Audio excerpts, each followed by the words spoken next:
I was 11 years old the winter my stepbrother tried to strike me in front of the whole court, and I have never in the years since been able to describe the sound the great hall made in the half-second afterward. It was not a gasp. A gasp comes later, when people have decided what they have seen. This was the sound of 200 well-bred throats catching at once, a single indrawn breath from every corner of the room, and under it, closer than any of it, the flat hard crack of a gloved hand closing around a raised wrist. That hand was not mine.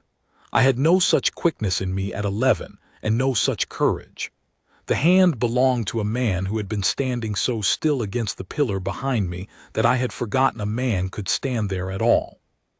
His name was Sergeant Warrick Thorne, and he had not hesitated, not for the length of a heartbeat.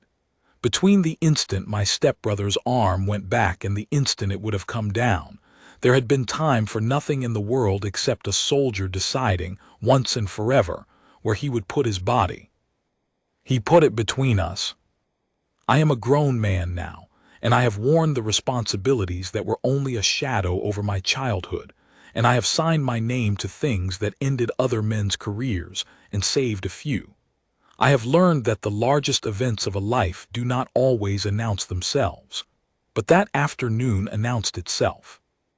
Everything I would later understand about duty, about the difference between a man who wears a uniform and a man who is one, about what it costs to be still until stillness would be a crime. All of it I learned in the space of a single winter afternoon in the great hall at Harrogate, from a man who never once told me he was teaching me anything at all.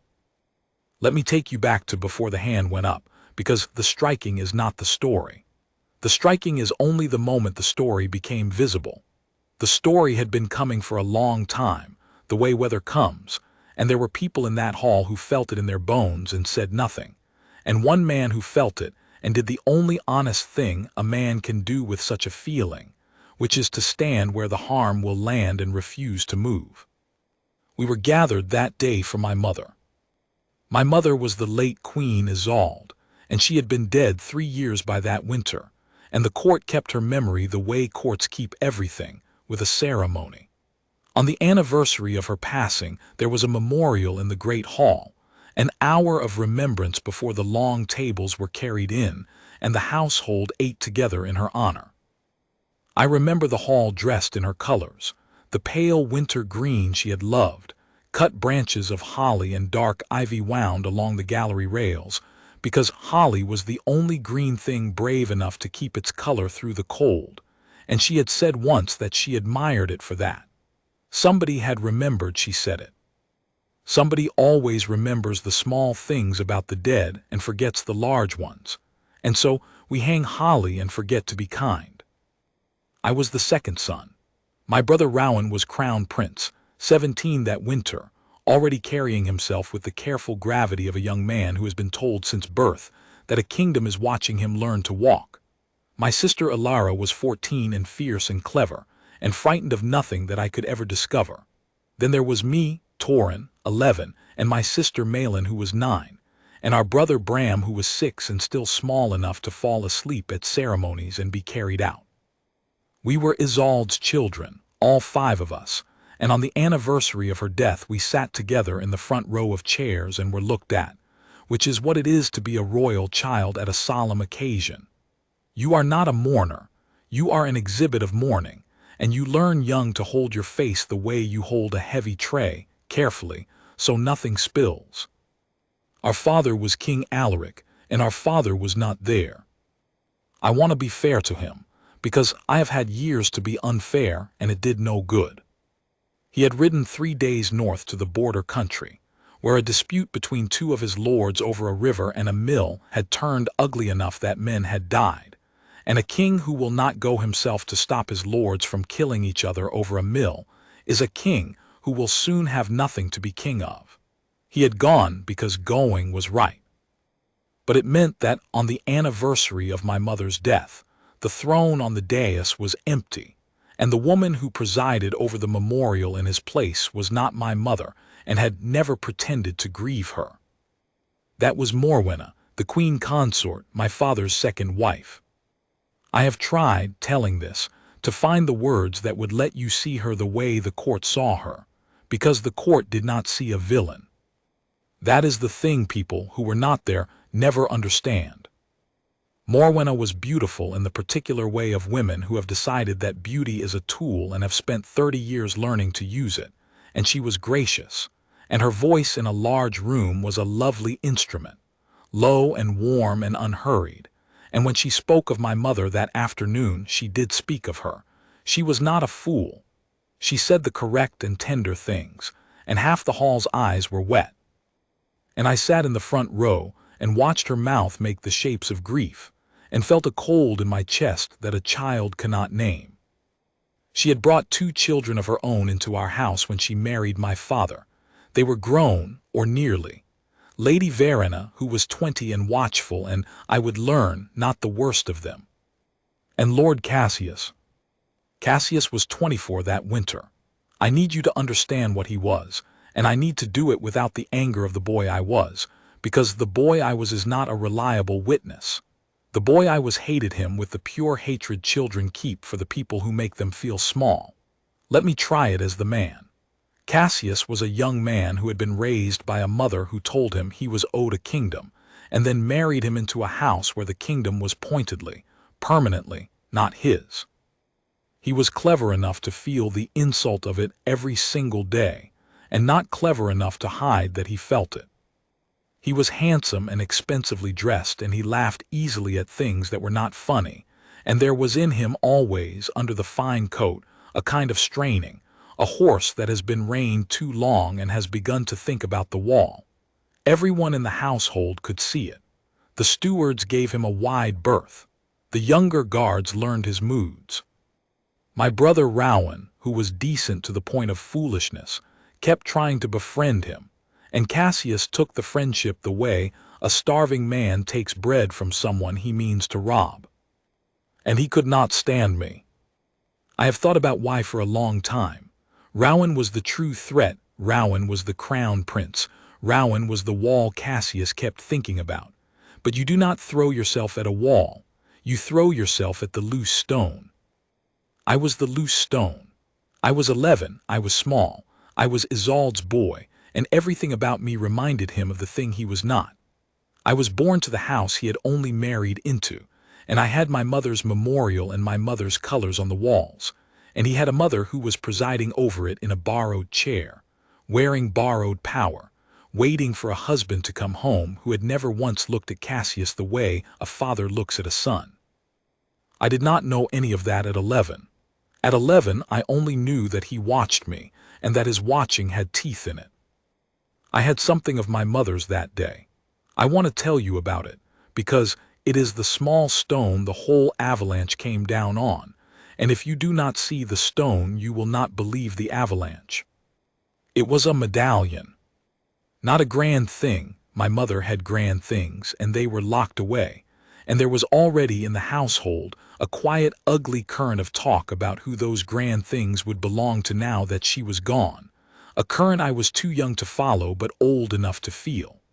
This was not one of those. It was a small disc of worn silver on a plain cord, no bigger than a coin, and on one face it had a holly sprig pressed into the metal, and on the other the letters of her name, and she had worn it against her skin under everything else her whole life. And she had told me once that her own mother gave it to her when she was small and afraid of the dark. When she was dying, I was 8. I remember the room. I remember it was too warm. She took it off over her head with hands that had gone thin as a bird's, and she put the cord over my head, and she said, "This kept me from being afraid, and now it is yours, and you are to give it to your own child someday and tell them where it came from." And then she said a great deal more that I have kept and will not write down. And then in the days after she died, I wore it always, under my shirt against my skin, the way she had.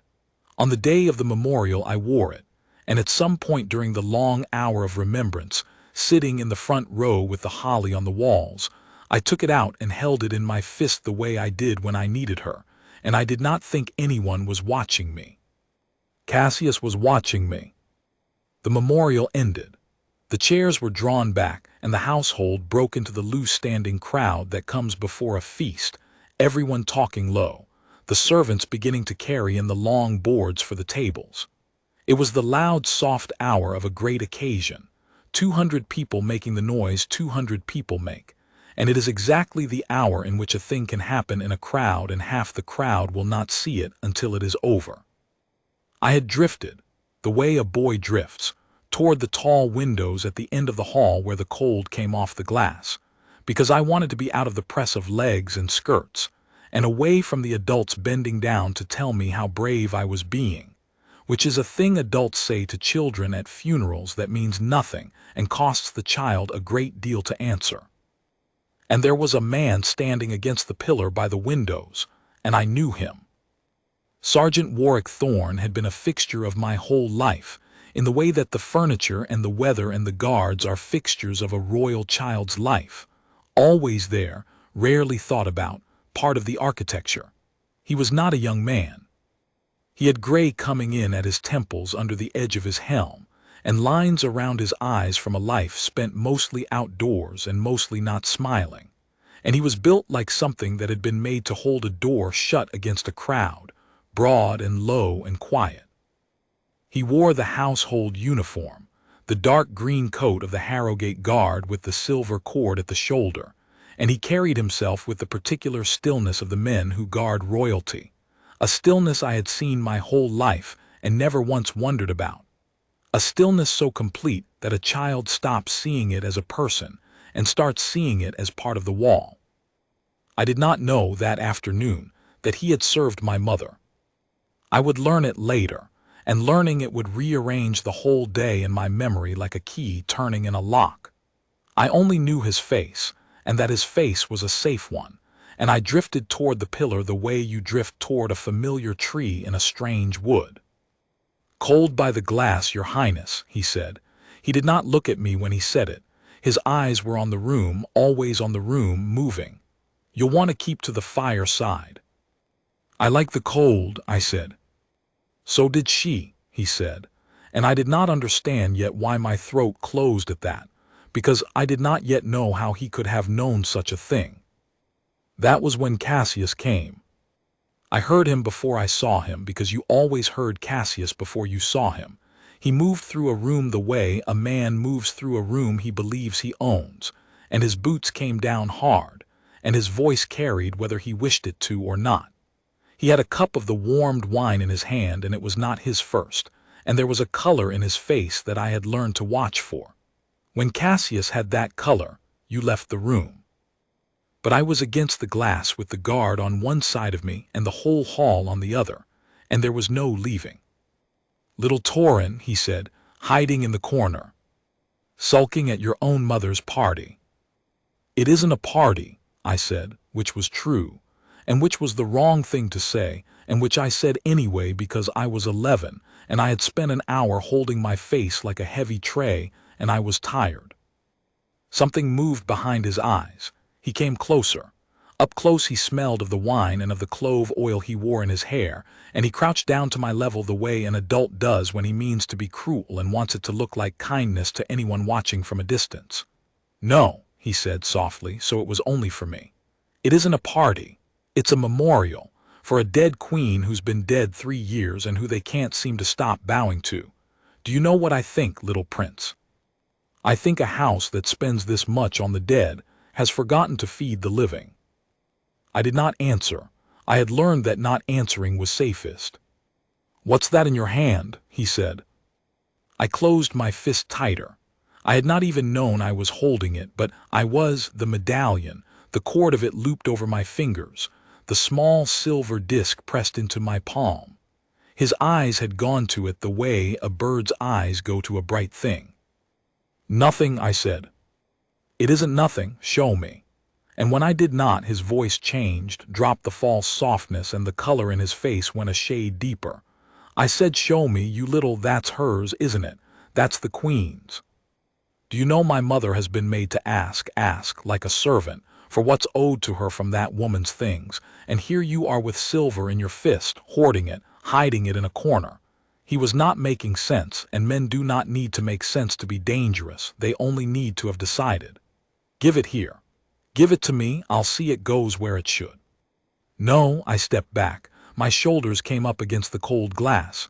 There was nowhere else to go. She gave it to me. She put it in my hand herself, she said. I don't care what she said.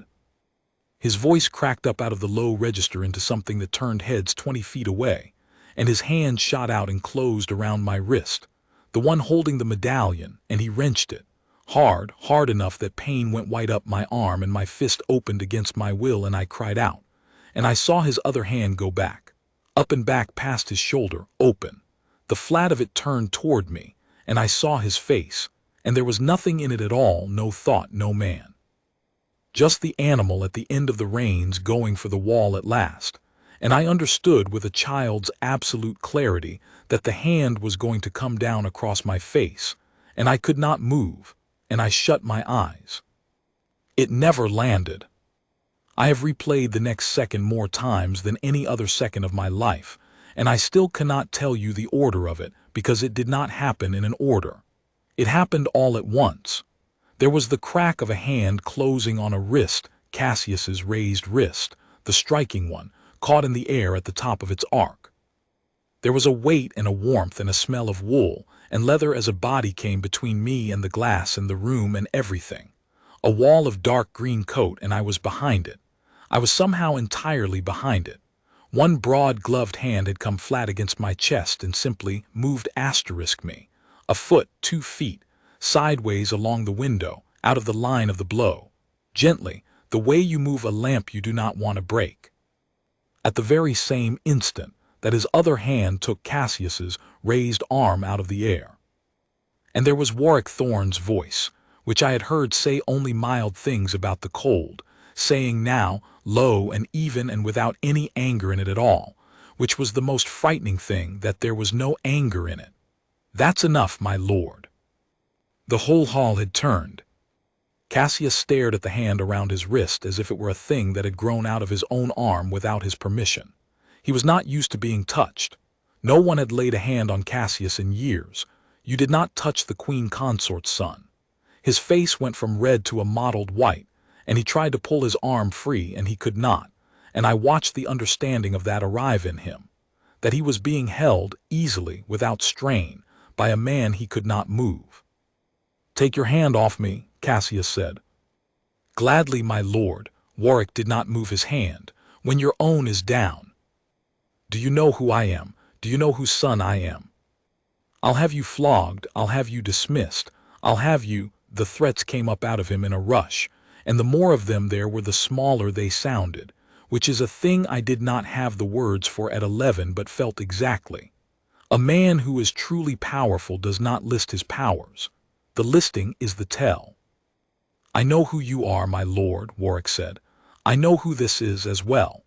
He did not glance back at me. He did not need to.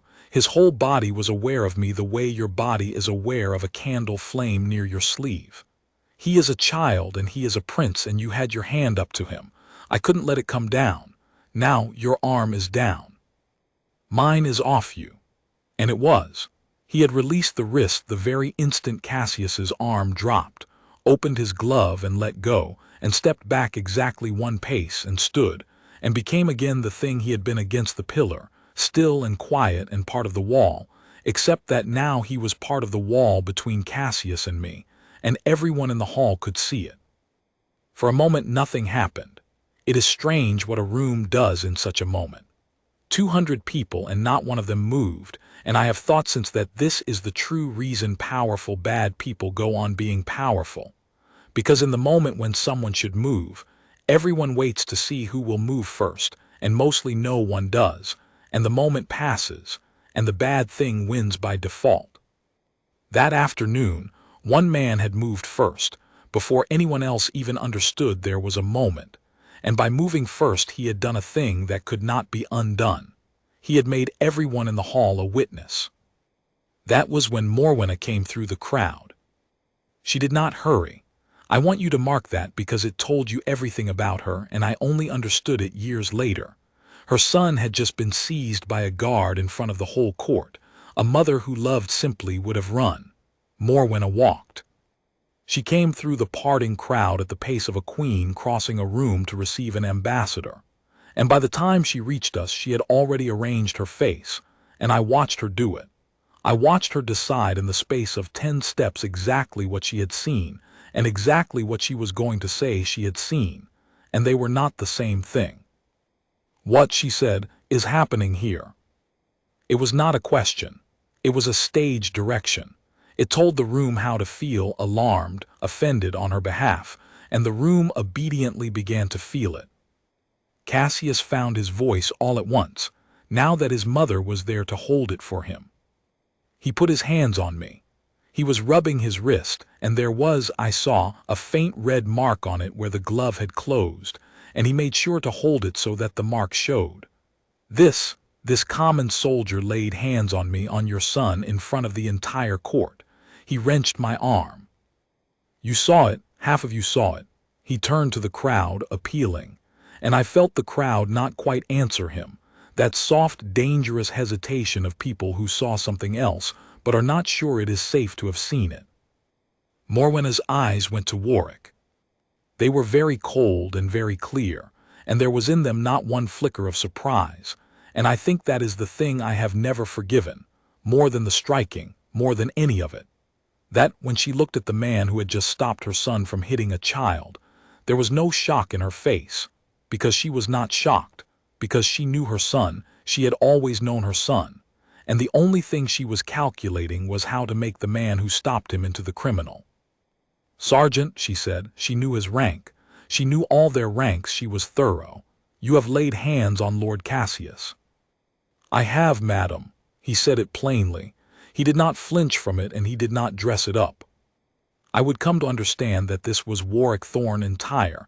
He would not lie to save himself, not even by a shading, not even a little, and that this was both the finest thing about him and the thing that very nearly destroyed him.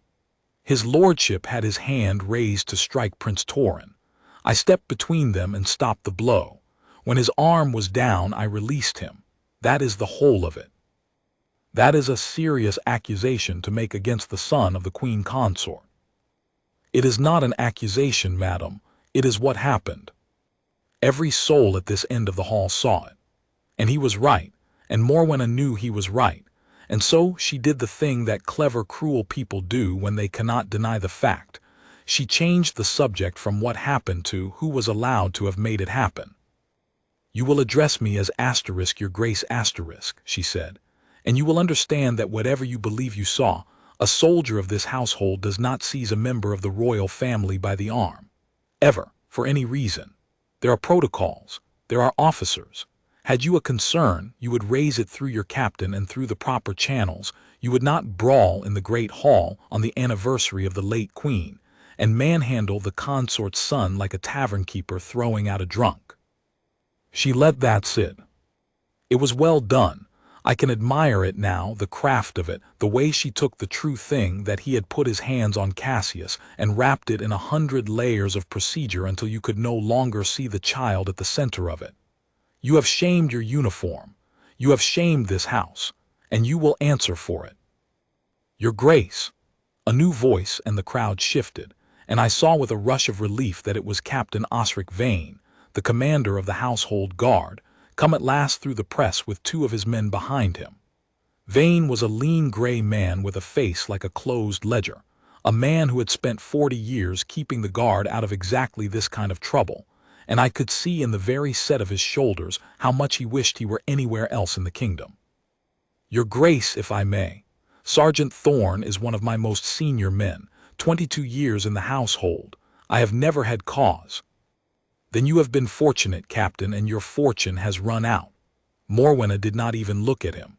"Your senior man has assaulted my son. Confine him. Take his arms and confine him to the barracks, and we will convene a court of honor to determine what is to be done with him. I trust you have no objection to a court of honor, Sergeant. It is, after all, the proper channel."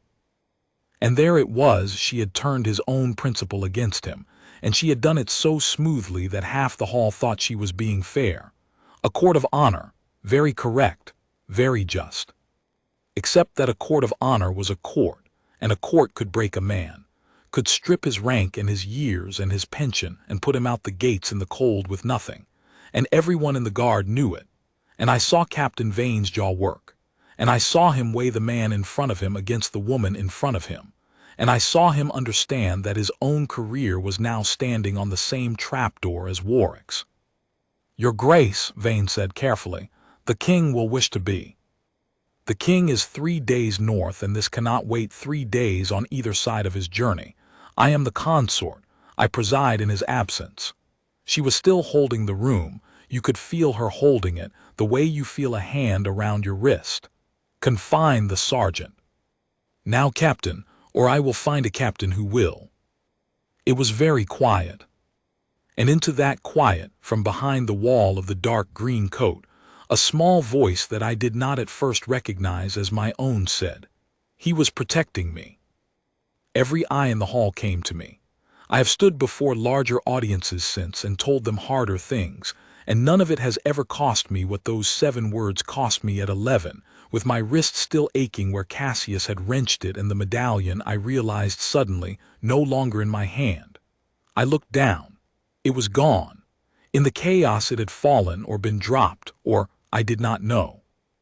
My mother's medallion was gone, and I was so frightened by that on top of everything that my eyes filled, and I hated that they filled, and I said it again louder because I was afraid that if I did not say it now I would never be able to. Cassius grabbed me. He took my arm and he twisted it, and he had his hand up to hit me.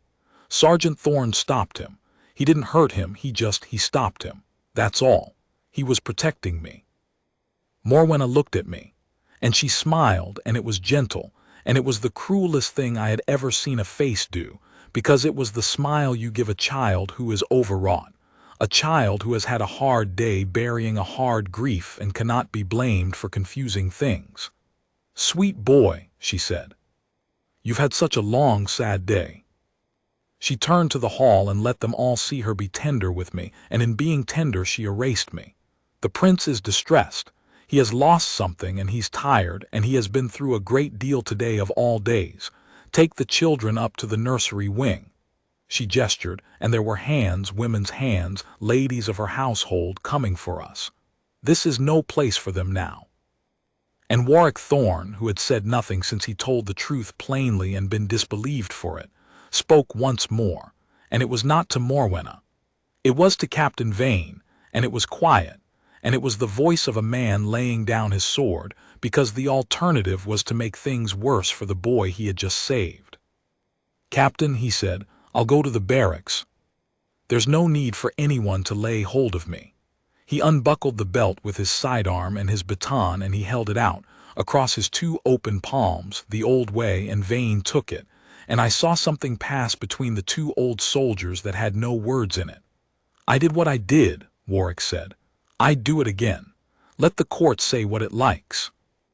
They took him away through the crowd, and they took us up the stairs, and the last I saw of the great hall that afternoon was the holly on the gallery rails, my mother's brave green that keeps its color through the cold, and one small bright thing on the floor beneath the tall windows that no one had bent to pick up.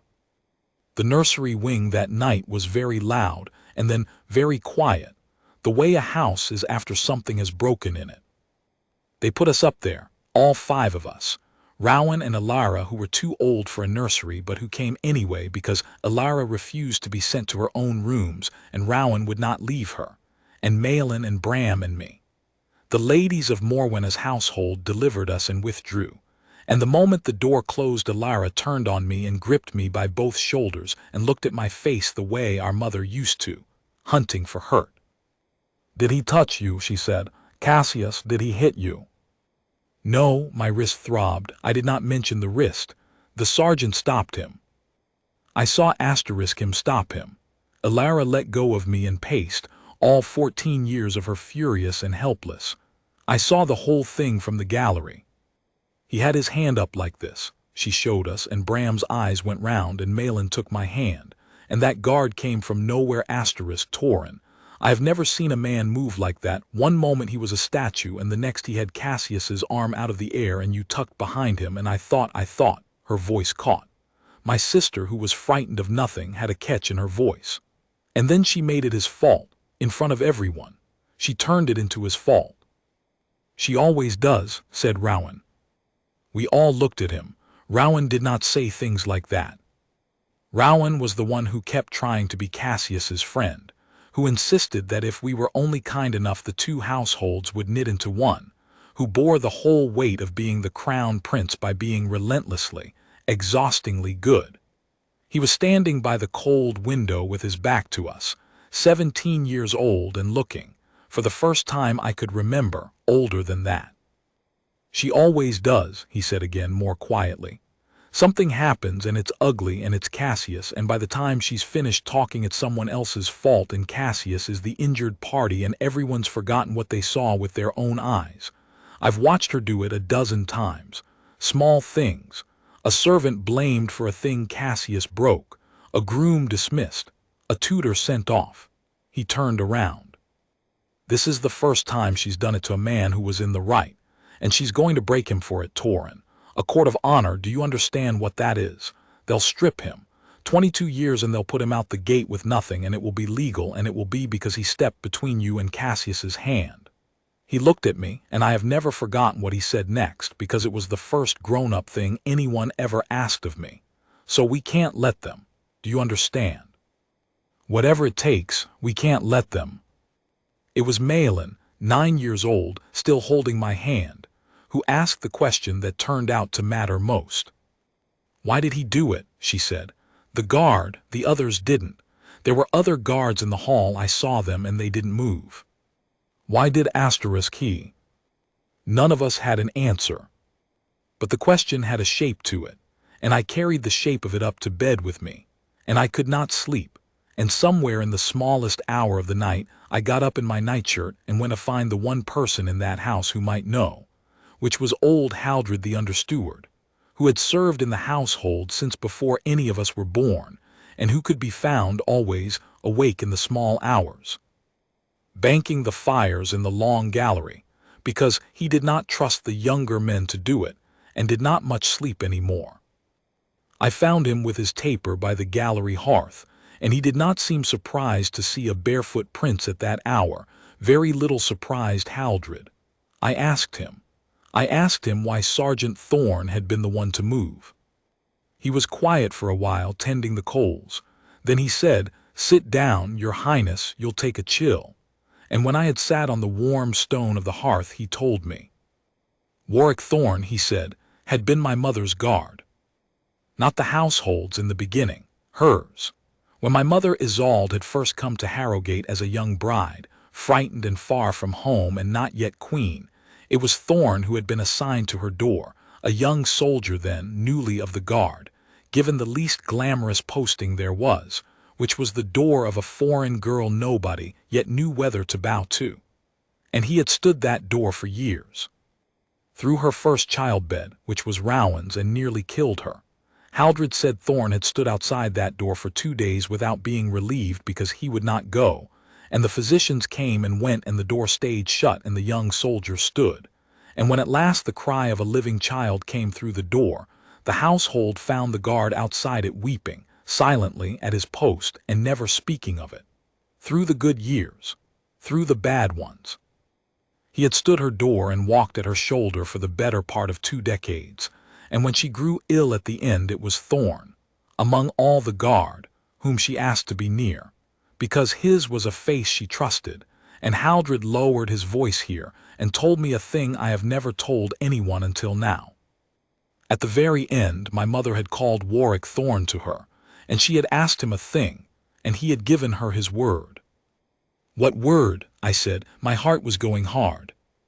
She had 5 children, Haldred said, and she was leaving them in a house that was about to get a new mistress. And she knew she was dying, your highness, not blind, she knew what kind of mistress that would be. So she asked the one man in the household she trusted past all doubting to give her his word that he would watch over her children, not guard them in the ordinary way, watch over them, stand between them and whatever came, and he gave it. On his knees by her bed, I'm told, though he's never once spoken of it, that's not his way. He gave the late queen his word. Haldred looked at me over the taper. "That is why Sergeant Thorne was the one to move, Your Highness. The others are guards. He made a promise to your mother. When a man like that gives his word to a dying queen, he does not stop to think about protocol when her son is about to be struck. He was keeping a 3-year-old promise, and he'd keep it if it cost him everything he has. Which," and the old man's face was very grave, "it now may." I sat on the warm stone, and I understood at last the thing that Malin had asked and none of us could answer. The others were guards. Warrick Thorne had been my mother's, and was, in a way that no order or court could touch, still ours. And they were going to break him for it. The court of honor was set for the 4th morning. I have since learned how these things are meant to work, and how they can be made to work otherwise. A court of honor in the household guard was an old and serious institution. 3 officers of rank, empowered to judge a soldier accused of conduct unbecoming, with the authority to clear him, reprimand him, or strip him of rank and post. It was meant to be the guard judging its own, soldiers who understood the hard split-second choices of the post, and in the ordinary run of things it would have been a fair place for Warrick Thorne to stand, because soldiers understand why a man steps in front of a child. But Morwenna had 4 days and no king, and she used them. By the morning of the court, 2 of the 3 officers who would sit in judgment had been quietly changed.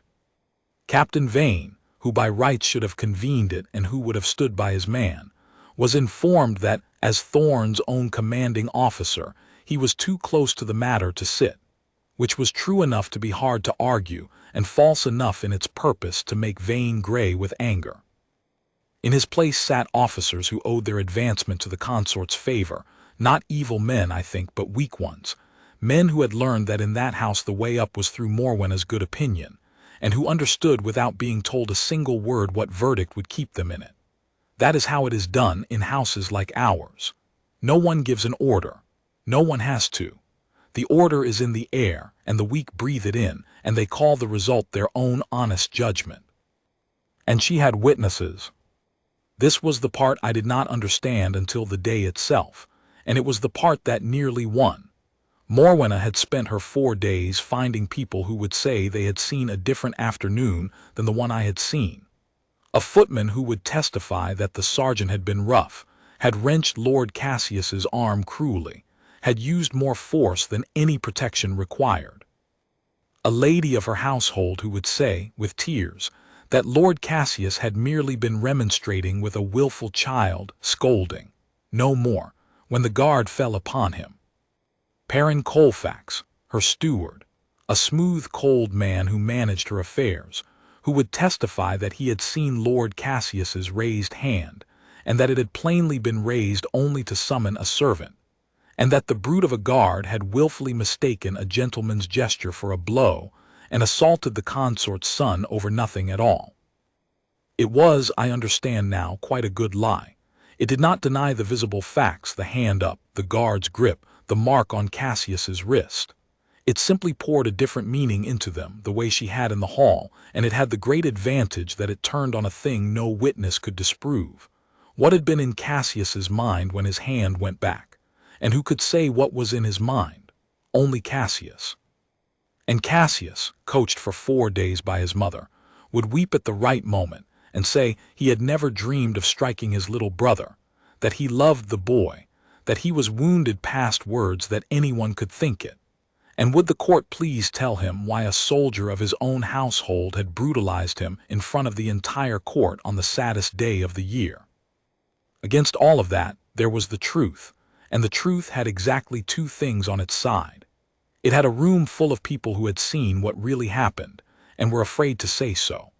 And it had one old soldier who would not lie, standing in the middle of the floor with his years and his honor and his mother's promise, refusing to defend himself with the one weapon that might have saved him.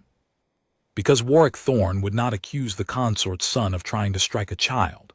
Not because it was false, it was the truest thing in the room, but because he had decided, in his stubborn iron way, that to stand in a court and hurl that charge at Cassius would be to drag me into the middle of it, an 11-year-old maid to testify against his stepbrother. A boy's grief and his mother's memorial turned into a public brawl over who twisted whose arm. He would not do it. He would say only that he had stepped between his lordship and the prince to prevent a blow, and that he had used no more force than that, and that he stood by it, and he would let them make of that what they would, and if they broke him for it, he would take the breaking and keep me out of it. It was the noblest thing, and it was very nearly a catastrophe, and I was 11 years old, and I was the only one who could see both halves of that at once. There was one adult in the house who could see it too, and I did not know it yet, because she moved as quietly in her way as Warrick moved in his. My Aunt Adela was the king's sister. She was not often at Harrowgate.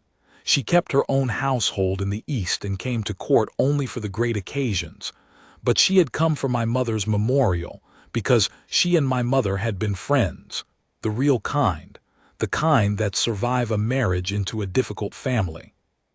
Adela was a spare, plain-spoken woman with our father's gray eyes and none of his gentleness of manner, a woman who had spent her life being underestimated by men who mistook plainness for softness and lived to regret it.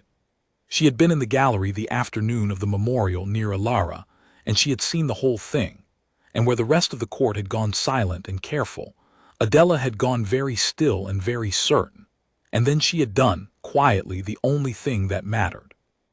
That same night, while the household argued and the ladies coached their false witnesses and Morwenna set the trapdoor of her court of honor, Adela had written a letter in her own hand, sealed it with her own ring, and sent it north with the fastest rider in her household and a spare horse to change to, with orders to kill neither horse but to lose no hour either. The letter went to my father.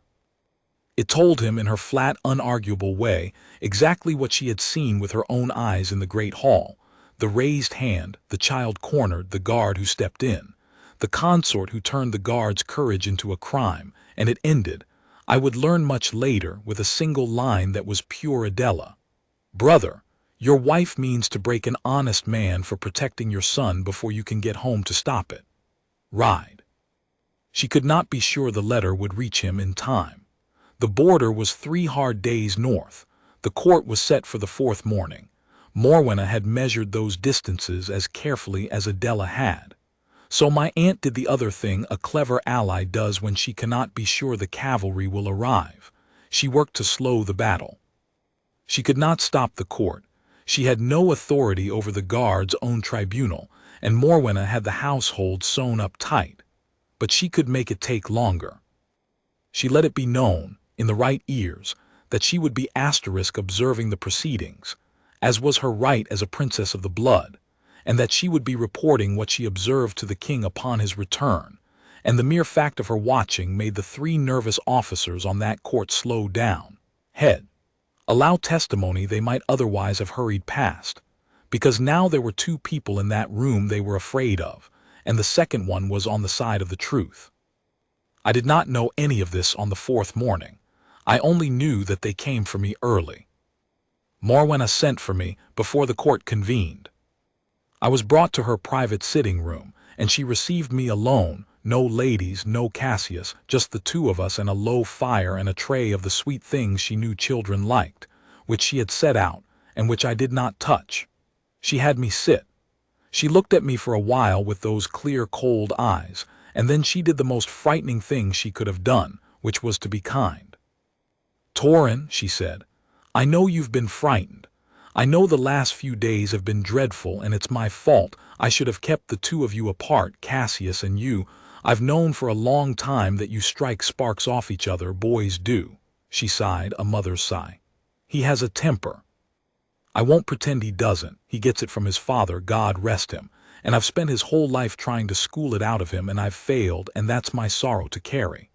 But Torin, sweet boy, a temper is not the same as a monster. He would never have hurt you. He was upset and he grabbed your arm, and yes, he shouldn't have, and I've told him so, and he's ashamed. But he raised his hand to call a servant, dear one, not to strike you.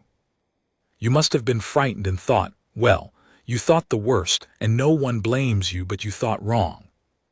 "He was going to hit me," I said. "I saw his face." You saw a frightened boy's own fear, she said gently, reflected back at you. That's all. And now a good soldier's whole life hangs on it, and that's a terrible weight to put on a boy who's just lost his mother all over again on her Memorial Day. She leaned forward.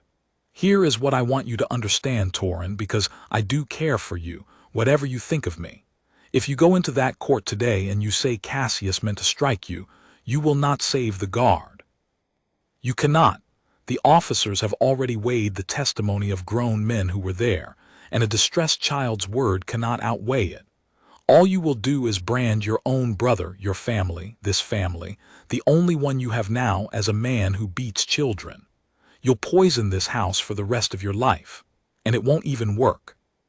The soldier will be dismissed either way. He laid hands on a lord, that much no one denies, and that alone is enough. So you'll have destroyed your family for nothing. She sat back. Or you can go in and you can tell the simple truth that Cassius grabbed your arm, that it hurt, that you were frightened, and that you don't truly know what he meant to do next because it all happened so fast. Which is true Torin. You don't know. No one knows a thing like that for certain. And if you say that, the court will be merciful to Cassius and to your soldier both. A reprimand. He keeps his post. Everyone goes home. Isn't that better? Isn't that what he'd want, to keep his post? I want you to understand how good it was. I was 11 and I nearly took it. Because tangled up in the poison of it there were two threads that were nearly true, and a child cannot always find the knife's edge between nearly true and true. It had happened fast. I couldn't prove what was in his mind. And she had found the one lever that could move me, the guard's post, the thing Warrick stood to lose. Isn't that what he'd want, to keep his post? If I softened it, she said, he'd keep his post. I sat there with my hands in my lap, and I thought about Warrick Thorne on his knees by my dying mother's bed giving his word. A thing he had never once told me. A thing he would have carried to his grave unspoken. And I thought about him holding out his weapon's belt on two open palms in the great hall so that no one would have to lay hold of him. And I thought about what he had said. I did what I did. I'd do it again. Let the court say what it likes, and I understood dimly, in the way a child understands a thing he does not yet have words for, that a man like that does not want to keep his post at the price of a lie. That the post was not the thing. The word was the thing. And if I stood up in that court and shaded the truth to save his post, I would be spending his honor to buy his job, and he would rather have the honor and lose the job. And if I did not understand that then, I did not understand him at all. No, I said. Morwenna's face did not change very much. That was the frightening part. No. He didn't mistake anything. Cassius was going to hit me. Sergeant Thorne stopped him. That's what happened, and that's what I'm going to say, and you can't. My voice went up and cracked, and I let it. You can't make it not true by being nice to me about it. We looked at each other, the Queen Consort and the 11-year-old, and I think it was the first time she truly saw me, and did not like what she saw, because what she saw was that Isolde's boy was not going to be managed. Something closed in her face like a door. Then you're a foolish, ungrateful child, she said, all the warmth gone out of her voice as if a tap had been shut, and you will watch your family torn apart, and it will be your doing, and someday you'll be old enough to know it. Take him out. And they took me out, and I did not know whether I had just saved Warrick Thorne or killed him, and the court of honor was about to begin. They held it in the lesser hall, the long paneled room where the household did its formal business, and I remember it being very cold, the fires not built up, as if the room itself had been told to be austere. The three officers sat at a table on a low dais. Warrick Thorne stood in the open space before them, in his uniform still but without his belt or his arms, his helm under his arm, his gray head bare, and he stood at attention as if he were on his own parade ground and would go on standing at attention until someone told him he was broken. Along the side sat those permitted to observe, Captain Vane, gray and rigid, forbidden to speak. My Aunt Adela, straight-backed and watchful, her hands folded, her presence a weight everyone felt. And at the front, in the place of the accuser, Morwenna, with Cassius beside her and Warwenna beside him and the smooth steward Colfax at her shoulder. We children were not to be there. That had been decided. But Rowan was 17 and crown prince, and Rowan, who had spent his whole life being good, chose that morning to be something better than good, which is disobedient in a just cause. He walked into that court as if he had every right to, took a seat among the observers before anyone could tell him not to, and looked at the 3 officers with our father's face on his young shoulders, and no one dared put the crown prince out. And where Rowan went, Alara went, and where Alara went she was not letting go of my hand, and so the 3 of us were in the room after all, along the wall by the door, small and unwanted and present. Adela caught my eye across the hall and gave me the smallest nod, and I did not understand it then, but I think it meant, "Good, be here. It matters that you are here." The senior of the 3 officers, a Colonel Brannock who had gained his colonelcy the previous spring through the consort's good word, opened the proceedings by reading the charge. Conduct unbecoming. That Sergeant Warrick Thorne did, on the afternoon of the memorial, lay violent hands upon the person of Lord Cassius, a member of the royal household, without lawful order and in breach of all protocol. He read it in a flat official voice, and it sounded, read that way, exactly like a crime, and I felt the room settle into the comfort of a story with a villain already named. They called the witnesses for the accusation first. The footman came first, a young man I half knew, and he would not meet anyone's eyes, and he said his piece in a wooden recitation that had plainly been learned, that he had been carrying a tray near the windows, that he had seen the sergeant seize Lord Cassius by the arm with great violence, that Lord Cassius had cried out, that in his opinion, and here the colonel gently helped him to the word, the force used had been excessive, far beyond anything the situation required. He did not say what the situation was. He was careful, or he had been made careful, never to describe Cassius's raised hand at all. In his testimony the raised hand simply did not exist. There was only a lord and a brute who seized him. Then the lady of Morwenna's household who wept, and who said that she had seen Lord Cassius merely speaking sharply to the prince, scolding him, as an elder brother will, no more than that, when the guard fell upon him like a madman. Then Colfax, the steward, cool and precise and devastating, who gave his testimony like a man reading an inventory. He had seen the whole thing clearly, he said. Lord Cassius had raised his hand, yes, he admitted the raised hand, and I felt the trap of it close, because by admitting the true thing he made everything false around it sound true. Lord Cassius had raised his hand to summon a servant, a perfectly ordinary gesture, and this soldier, for reasons Colfax could not fathom, had chosen to read a murderous intent into an innocent motion, and had assaulted the consort's son over nothing whatsoever. It was, Colfax suggested, either shocking incompetence or something darker, a guard with a grudge perhaps, a man who had wanted an excuse. Had the sergeant, he wondered aloud, ever shown particular feeling about the late Queen's household? Was it possible he bore some resentment of the new order in the house? The colonel did not stop him. The insinuation hung in the cold air. That Warrick Thorne had struck at Cassius not to protect a child, but out of some private disloyalty to the consort's family. And then Cassius himself. I have to give him this, he was good. 4 days of his mother's coaching had made him good. He did not bluster now as he had in the hall. He stood before the court subdued and sorrowful, a young man wounded to the heart, and he said that he loved his little brother. He called me his little brother in that room, and did not choke on it, that they had had a foolish quarrel over a trinket, that he had been short with me, that he was ashamed of his temper, that he had raised his hand only to gesture, and that he would carry to his grave the horror of having a soldier of his own household seize him like a criminal in front of the whole court on the saddest day of his family's year. He let his voice break at the end. He was, I saw, weeping actual tears, and I understood that this was the most dangerous kind of liar there is, the kind who has half convinced himself. A tear stood on Cassius's cheek, and it was real and it was a lie, and both of those things were true at once.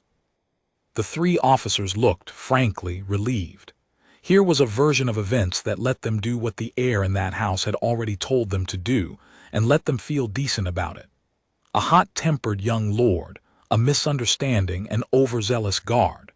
Reprimand the guard or dismiss him if the consort insisted, and she would, and everyone could go to supper. Then Colonel Brannock turned to Warrick. "Sergeant Thorne, you have heard the testimony against you. This court will hear your account. What do you say?" And I watched Warrick Thorne, who could have saved himself in that moment with 4 words. He meant to strike the boy, and who had decided he would not spend my name to buy his own safety, square his shoulders, and say the thing he had decided to say. "I say, Colonel, that I stepped between Lord Cassius and Prince Torin to prevent a blow to the prince, and that I used no more force than was needed to do it, and that when the danger to the prince was past, I released Lord Cassius at once. That is my account, and it is the whole of it, and I stand by it." "You maintain there was a asterisk danger to the prince," said Brannock. "Lord Cassius has told this court his hand was raised to summon a servant. You contradict a lord of the household." Here it was. Here was the place where he had only to say what everyone by the windows had seen. And Warrick Thorne looked at the raised eyebrow of the colonel and past him at Morwenna's still cold face, and I saw him weigh it, and I saw him refuse it. "I say what I saw, Colonel," he said. "His lordship's hand was raised, and the prince was in its path, and I judged in the half-second I had that I could not risk being wrong about where it was going to come down. A guard who waits to be certain a blow is meant before he stops it is a guard who stops it too late. I would rather be wrong and have a lord's arm caught in my hand than be right and have a child struck because I stood and calculated. That is the whole of my judgment, and I will not dress it up, and I will not accuse his lordship of an intent I cannot see inside his head. I only tell you what I saw and what I did and why." It was, I understand now, a magnificent answer, and it was a suicidal one. Because in refusing to name Cassius's intent, in his stubborn refusal to say he meant it, he left the whole question of intent exactly where Morwenna wanted it, unprovable, a matter of one man's split-second judgment against a lord's sworn word and 3 coached witnesses. He would not lie, and he would not drag me in, and the price of both was that he handed the court the out it wanted. I saw Brannock's face ease. I saw the 2 junior officers glance at each other. I saw Morwenna's shoulders lower a fraction, the way a hunter's do when the quarry has walked into the open. "Then this court finds," Brannock began, "that whatever the sergeant's intentions—" "He's lying," my voice again, from the wall by the door too loud cracking. "Not Sergeant Thorne, Cassius. Cassius is lying, and I saw it, and I was there asterisk, I was the one he grabbed." "The prince is not a witness before this court," said Brannock, not unkindly, in the voice adults use to close a door on a child. "Your Highness, I understand your distress, but—" "Why isn't he?" said Adela. She had not raised her voice. She did not need to. She simply spoke from her seat among the observers in that flat, plain, unarguable way, and the whole room turned to the king's sister. "You have heard a footman, a waiting woman, and a steward," Adela said, "each of whom serves the consort, and each of whom conveniently failed to see the one thing every soul at that end of the hall saw. You have heard Lord Cassius, who has had 4 days to compose his sorrow. But the person Lord Cassius seized by the arm, the person into whose face the hand was raised, the one witness in this whole affair with no post to keep and no favor to win and nothing to gain but the truth, is a prince of the blood, standing at your door, and you propose to close the proceedings without hearing him because he is 11. She let it sit in the cold air. "I am observing these proceedings on behalf of my brother the king, Colonel, and I will report to him faithfully all that this court did and did not do. Will you have me report that you would not hear the prince?" Brannock's face was a study. He looked at Adela, and he looked at Morwenna, and he was a man caught between two royal women with a career balanced on the point between them, and in the end he did the only safe thing, which was to be seen to be fair. "The court," he said, "will hear Prince Torin." Ilara let go of my hand. I walked to the open space in the middle of that cold room, where the flagstones were worn smooth by 200 years of soldiers standing to be judged, and I stood a little way from Warrick Thorne, who did not look at me. He kept his eyes forward at attention, but I saw the muscle in his jaw, and I understood that he was afraid, not for himself, but for me, that he did not want me here, that everything he had done for 4 days had been to keep me off this exact patch of floor. And I was afraid too, but I had decided, in Morwenna's sitting room that morning, and a decision made once is easier to keep the second time. I told them what happened. I did not embroider it and I did not soften it. I told them that I had my mother's medallion in my hand, the small silver one she gave me when she was dying, and that Cassius had seen it and wanted it and called it hoarding, and that he had grabbed my wrist. I showed them my wrist, where there was still, 4 days on, a faint yellow-green shadow of a bruise where his fingers had been, and I watched the 3 officers see it, and I watched them not want to have seen it, and that he had wrenched my arm until my hand opened and the medallion fell, and that then he had put his other hand up, back past his shoulder open, and that I had seen his face, and that I had shut my eyes because I knew, the way you know a thing with your whole body, that it was going to come down across my face. And that it never did because Sergeant Thorne was there, and Sergeant Thorne caught it and moved me behind him, and that he had held Cassius only until Cassius's arm came down and then let go. He didn't fall on him like a madman, I said. He was gentle with me asterisk. He moved me like you'd move something you didn't want to break. And he wasn't rough with Cassius either. He just held his arm so it couldn't come down, and the second it was down he let go. And Colonel, the raised hand wasn't to call a servant. There wasn't any servant. It was over my face. I was the servant he was reaching for, if you want to know. And I'm telling you the truth because Sergeant Thorne won't. Because he's trying to keep me out of it. And I'm 11, but I'm not stupid. I know what he's doing, and I won't let him lose everything to protect me when protecting me is the only thing he did asterisk right. The room was very quiet. Morwenna rose, smoothly, sorrowfully, the very picture of a stepmother whose heart is breaking. "You see how it is," she said to the court, soft and sad. "The child believes it. Of course he believes it. He's grieving, he's frightened. He had a fright 4 days ago and his mind has built it into a monster, as a child's mind will. I don't blame him for a word of it. But feelings are not facts, Colonel, and a bruise from a too hard grip is not proof of an intent to strike, and a frightened boy's certainty is not. I have the medallion." A new voice, a young woman's, and every head in that room, including Morwenna's, turned to Lady Warrick. She was on her feet. I had not seen her rise. She was 20 years old, Morwenna's daughter, Cassius's sister, and she was white to the lips and her hands were shaking, and in one of them, held up on its plain cord, catching the thin, cold light from the high windows, was a small, worn disk of silver. "I have it," she said again. "I picked it up from the floor by the windows after they took the prince upstairs when everyone had gone.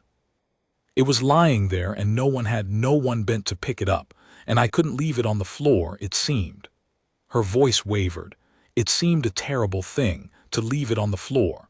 So I have had it for 4 days in my room, and I have not slept, and I am going to tell this court the truth now because I cannot carry it another hour."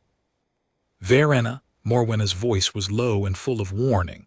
"Sit down. You are overwrought, you don't know." "I know exactly what I saw, Mother." Warrick did not sit. I have never in my life seen anyone spend courage the way she spent it in the next minute, because everyone else in that room who told the truth had something to gain or nothing to lose, and Warrick had everything to lose and nothing on earth to gain, and she did it anyway, and I have honored her for it every day since. I was 10 feet away.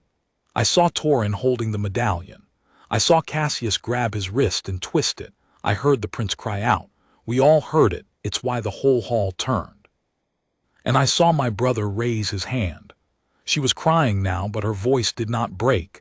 It went, if anything, steadier, the way a thing goes steady when it has finally decided to fall.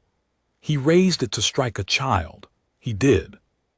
I have watched him lose his temper my whole life, and I know exactly what his face looks like when he's past stopping himself, and that is the face he had. There was no servant. Colfax is lying. The footman is lying. That poor woman wept and lied. And the guard. She turned and looked at Warrick Thorne, and something in her face was almost worship. The guard is the only person in this entire wretched business who did the plain right thing without stopping to count what it would cost him, and you are about to break him for it. And if you do, every one of you will know in the private place where a man knows things that you broke an honest soldier to please my mother. I won't be part of it. I won't. She held the medallion out toward the officer's table, her arm shaking.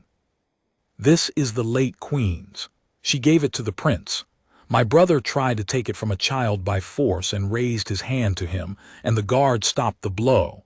That is what happened. I will swear to it on anything you put in front of me. It is a strange thing, the sound a lie makes when it dies. It is not loud. It is the sound of a room rearranging itself, of 200 small assumptions letting go at once. I watched it happen on the three officers' faces. I watched Colonel Brannock look at the medallion, and at the bruise on my wrist, and at the daughter of the consort standing there having just set fire to her own family in the name of the truth. And I watched him understand that the safe path had just vanished from under his feet, because there was no version of events now in which he could rule against Warrick Thorne and call it justice, not with the king's sister watching and the consort's own daughter sworn against her. And I watched the fear in him change its direction, from fear of Morwenna to fear of what history would say he had done in that cold room. Cassius made a sound. It started as a word and became something else. He came half out of his seat, his face gone that mottled color again, the reins gone, the wall forgotten, and he took a step toward his sister with his hand rising. And I want you to see this, because it is the whole of the man in a single motion, in a room full of witnesses. At his own trial, with everything hanging on his appearing gentle, Lord Cassius could not stop his hand from going up at a woman who had crossed him. And Warrick Thorne, who had stood at attention this whole time without moving a muscle, moved. He did not touch Cassius. He did not need to. He simply stepped one pace sideways, unhurried into the space between Cassius and his sister, and stood there and looked at him, and Cassius stopped as if he had walked into the pillar by the windows. The raised hand hung in the air, and then, under that flat, quiet gaze in front of the whole court, it came down on its own, because there is a kind of authority that has nothing to do with rank, and Warrick Thorne had all of it, and Cassius, for the first time in his life, had run out of people who were afraid of him. "Sit down, my lord," Warrick said quietly. "You've shown the court everything it needs." The great doors at the end of the lesser hall opened. They opened without ceremony, without a herald, without any of the announcement that should attend it, because the man who came through them had not waited to be announced. He was still in his riding clothes, mud to the thigh, gray-faced with 3 days and 4 nights of hard road and no sleep, and he had the look of a man who had killed 2 horses under him and would answer for it gladly. And he stood in the doorway of that cold room and took it in, the officers half risen, the guard in the middle of the floor, his son with a bruise on his lifted wrist, his wife on her feet, her daughter weeping with a dead queen's medallion held out in a shaking hand. And the whole court went to its knees, because the king had come home. "Don't let me stop you," said my father, in a voice like a stone dropped down a well. "I have ridden a very long way to hear the end of this. Someone is going to tell me all of it. And they are going to tell me the truth, because I have my sister's letter in my coat, and I already know a great deal of it, and I will know a lie the moment I hear one." His gray eyes, our gray eyes, moved across the room and found me, and something in them broke and mended in the same instant, and then they moved to Warrick Thorne and stopped. "Sergeant," he said, "are you the man who stepped between my son and a raised hand?" "I am your majesty," said Warrick. "Then get off your knees. You, of all the men in this room, do not kneel to me today." And my father walked into the middle of his own troubled house to render judgment. He did not rush it. That is the thing I remember most, and the thing I have tried hardest to imitate in the years since I have had to sit in his chair. A lesser man, arriving gray and furious off 4 nights of road, would have raged, would have thrown out a verdict like a blow. My father had learned somewhere, perhaps at that same border he had ridden from, where 2 lords had killed men over a mill, that the whole worth of a king is in the pause before he speaks. He heard it all. He made them tell it. He had the footman brought back and looked at him, and the footman's story fell apart in his hands in under a minute, because a lie told to a frightened officer is a different creature than a lie told to a king who already knows the truth and is only waiting to see whether you will add cowardice to falsehood. He had the waiting woman recant, weeping. He turned to Colfax, the steward, and Colfax, who was clever than the others and could see exactly where the ground now lay, tried to say that he had been mistaken, that in the confusion he might have misread the gesture, and my father let him finish, and then said quietly, "You did not misread anything, Master Colfax. You were told what to say and you said it well, and a man who will perjure himself smoothly in my house on the memorial of my late wife is a man I will not have in my house at all. You are dismissed. Be gone by nightfall. Consider yourself fortunate I am tired, or I would send you somewhere colder than the road." And Colfax went white and bowed and was, mercifully, silent and left, and I never saw him again. Then my father turned to Cassius. The room held its breath. This was the reckoning, and everyone knew it, and I confess that the boy I was wanted something terrible, wanted my father to rage and thunder and have Cassius dragged away. He did not. He looked at Cassius for a long moment, and when he spoke it was almost gentle, and it was worse than any rage. "You raised your hand to a child," he said, "to my son, on his mother's memorial day, and then you stood in a court of honor and wept false tears and let honest men be dressed as liars and an honest soldier be led to ruin to cover it, and you would have let it happen. You would have watched Sergeant Thorne put out my gate with nothing, and slept soundly, rather than own one moment's temper. That is not the temper I could forgive. Temper is a young man's disease, and most of us outgrow it. What I cannot forgive is the 4 days after, the lie, the willingness to let another man burn for your fault. That is not heat, Cassius. That is cold. And a cold man who will do that at 24 is a danger to everyone near him for the rest of his life." Cassius said nothing. There was nothing to say, and for once he seemed to know it. "You are not of my blood," my father went on, "but you came under my roof and you took my protection, and you have used it as a shield to abuse those weaker than yourself, and that is finished today. You will leave this court. You will go to the old holding at Vardenmoor. It was a cold, remote estate far to the north, my father's least loved property, a place of stone and wind, and you will live there quietly on an allowance that will keep you but will not fund your appetites, and you will not return to this house without my written summons, which I do not expect to write. You will have time there, a great deal of time, to become a different man than the one who raised his hand in my hall. I hope you use it. I am not hopeful. But I have done you the one kindness your mother never did, which is to tell you the truth about yourself, and what you do with it is now the only thing in your life that is entirely your own." Then he turned at last to Morwenna. I will not pretend he broke her, because he did not, and it would be a lie of the kind this whole story is against. Kings cannot simply unmake their queens. There were treaties in her marriage and her family and the stability of the realm, and my father carried all of that even off 4 nights of road. He did not divorce her or disgrace her before the court, but something ended between them in that room that never came back, and everyone present saw it end. He looked at his wife for a long time. "You knew," he said. "It was not a question. From the first moment in the hall you knew what your son had done, and you chose not to protect him. A mother may protect a son. I would not fault you for love. You chose to destroy an innocent man to hide it.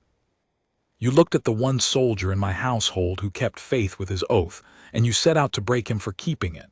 and you used my absence to do it and my court and my dead wife's memorial day for the stage." He drew a slow breath. "You will withdraw from all public office in this household. Your ladies will be reviewed by my sister. You will not preside in my absence again. My sister will. And you will understand from this day that there is a wall in this house you cannot get over, and it is not made of stone. It is made of the men who wear my green and remember what happened to the soldier who did his duty, and who will now, every one of them, know exactly who you are." He paused. "Your daughter shamed you today with the truth. I would think, in the years you have left, about the fact that the only person in your family who came out of this with her honor is the one you raised least and loved least, because she is the one who told the truth when it cost her everything. Learn from Warrenna, madam, if you are capable of learning from anyone. You are dismissed." And Morwenna, who had walked into the great hall 4 days before at the pace of a queen, rose, and inclined her head the precise and freezing degree that protocol required and not 1 degree more, and left the lesser hall with her back straight and her face a mask. And the household parted for her the way it always had, but differently now, the way you part for weather that has shown you what it can do. Then there was only Warrick Thorne, standing in the middle of the floor at attention still, as if he had not moved through any of it, because in the ways that counted he had not. My father crossed to him, and the King of Eldermore, in his mud and his exhaustion, stopped in front of a sergeant of his household guard and did a thing that was talked about in the barracks for 20 years. He took the medallion from Warrenna's hand gently, and he thanked her, and told her quietly that she had done a hard and honorable thing and would not be forgotten for it. And she wept, and it was a different kind of weeping now. And he brought it to me, and he put the cord back over my head himself, and settled the small worn silver disc against my chest where it belonged. And then he straightened and turned to Warrick, and he said, "My wife, the late queen, asked you to watch over her children, did she not?" Warwick's composure, which had held through everything, through the seizing, the confinement, the court, the lie, cracked for just an instant at that. "She did, your majesty," he said, "by her bed. I gave her my word." "You have kept it better than any of us," my father said, "and at a higher price, and you did it without ever once telling my son what you had promised his mother, because you did not do it to be thanked. I know all of this. My sister's letter told me the shape of it, and this room told me the rest." He put his hand on the old soldier's shoulder. "Sergeant Thorne, the charge against you is dismissed, struck from every record, as though it had never been laid, and any man who repeats it in my house will answer to me. You are restored to your post and your rank, with the 4 days of your confinement counted as service, and there is a matter of a captaincy that Captain Vane and I are going to discuss the moment I have slept, because I find I want the man who guards my children to be a man who will step in front of a raised hand without stopping to count the cost. Will you do that? Will you go on doing it?" "I will, your majesty," said Warrick Thorne, "for as long as I can stand." That is nearly the end of it, and I have gone on longer than I meant to, the way an old man does when the memory is dear to him. Cassius went to Vardenmore and did not become a better man. Some soil will not take the seed. But he was far away and quiet, and he never again raised his hand to anyone I loved, and that was enough. Warrenna did not go with him. My father, true to his word, did not forget what she had done. She stayed at court under Adela's wing, and she became, over the years, one of the truest friends my sisters ever had, and when she married it was for love, to a good plain man of no great house, and my father gave her away himself, and I have always thought that the medallion held up in a shaking hand in that cold room was the bravest thing done by anyone in the whole affair, braver even than the guard. Because the guard was brave in the way he was built to be, and Warrenna was brave against everything she was built to be. My Aunt Adela took over the running of the household, and the house grew warmer under her, and my father, I think, was never quite so trusting again, and perhaps a king should not be. And Warrick Thorne was made captain of the household guard, and he stood his post for 11 more years, and he watched over all 5 of us the way he had promised our mother he would, and never spoke of the promise, and never needed to, because I had heard it from old Haldred by the gallery fire, and I carried it in me like the medallion, against my skin, under everything else. He is gone now. He died as he would have wanted, an old man, at his own hearth, with his boots by the fire, and I stood at his grave in the household green with the gray coming in at my own temples now, and I put on the stone not his rank and not his years of service, but the only words that were ever true about him, the words I have tried to be worthy of every day I have worn my father's responsibilities. He did not hesitate. People ask me sometimes, having heard the old story, what I learned that winter, as if a boy of 11 learns a lesson from a thing like that the way he learns his letters.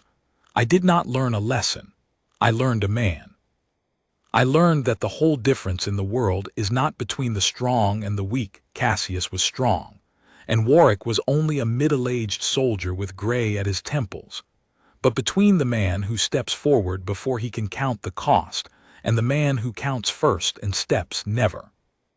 I learned that evil in a great house rarely comes as a monster. It comes as a beautiful woman with a warm, low voice telling you that facts are only feelings, and that your certainty is just a frightened child's dream, and that the only defense against it is a few stubborn people who will not, whatever it costs them, agree to unsee what they saw.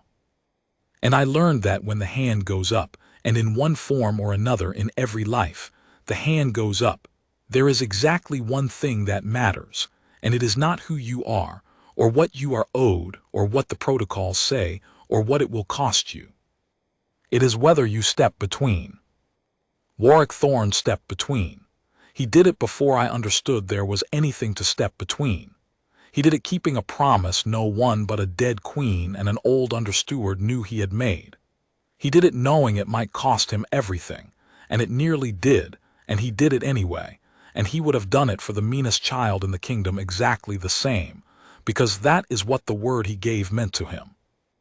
I was 11 years old, and my stepbrother's hand went back, and I shut my eyes. And when I opened them, there was a wall of dark green wool between me and the world, and a broad gloved hand flat against my chest holding me safe, and a quiet voice saying that's enough. And I have spent the rest of my life trying to be, for someone, what that man was for me in the half-second he did not hesitate.